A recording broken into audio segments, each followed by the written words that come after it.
Baiklah, saya akan melanjutkan presentasi dari Saudari Fani, yaitu ciri-ciri sistem menurut David Easton yang dikutip dalam Mas'ud dan Andrew tahun 2011, yang dibagi menjadi 4 ciri. Yang pertama, ciri-ciri identifikasi. Yang kedua, adanya input dan output. Yang ketiga, diferensiasi dalam sistem.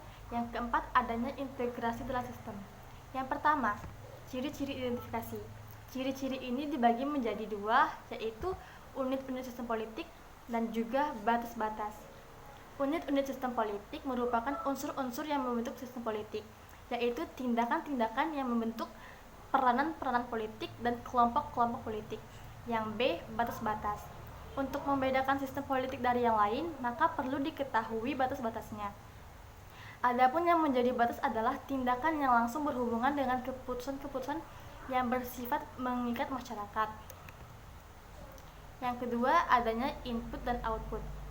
Setiap sistem politik pasti menghasilkan keputusan-keputusan yang penting bagi masyarakat yang juga disebut dengan output.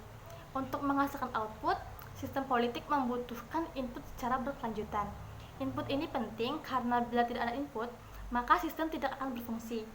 Sistem politik akan berfungsi jika ada input yang secara ajak diolah menjadi output. Yang ketiga, diferensiasi dalam sistem. Jenis input dari lingkungan yang masuk ke dalam sistem politik bermacam-macam. Tidaklah mungkin semua input yang ada dalam sistem, apalagi dalam waktu yang bersamaan. Di dalam suatu sistem tentu berbagai macam input itu dikerjakan dalam berbagai kelompok atau struktur yang agar sistem itu dapat bekerja dengan baik. Kelompok-kelompok atau struktur tersebut bekerja sesuai dengan bidang keahlian atau kompetensinya masing-masing. Inilah yang disebut dengan diferensiasi dalam sistem. Yang keempat, integrasi dalam sistem. Sebuah sistem politik berfungsi untuk mengolah input menjadi output. Walaupun secara real ada diferensiasi dalam sistem, namun untuk berjalannya sistem, maka perlu adanya integrasi atau keterpaduan agar berbagai struktur atau kelompok yang ada dalam sistem.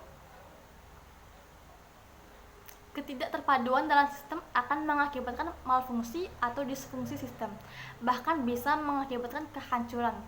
Sistem berstruktur harus ada integrasi yang mendorong dan menguatkan sistem tersebut untuk bekerja secara optimal. Selanjutnya, ada ciri-ciri lain dari sistem politik. A. Seluruh sistem politik memiliki fungsi yang sama meskipun berbeda tingkatannya.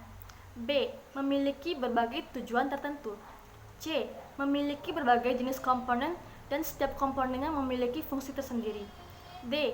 Memiliki hubungan interaksi antar dua komponen.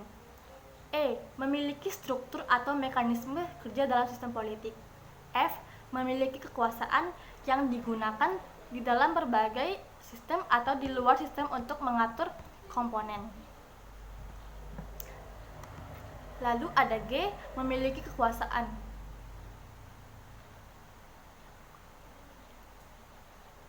Lalu mempunyai kebudayaan politik. Yang terakhir, seluruh sistem politik memiliki spesialisasi baik pada politik masyarakat maupun modern dalam melaksanakan banyak fungsi.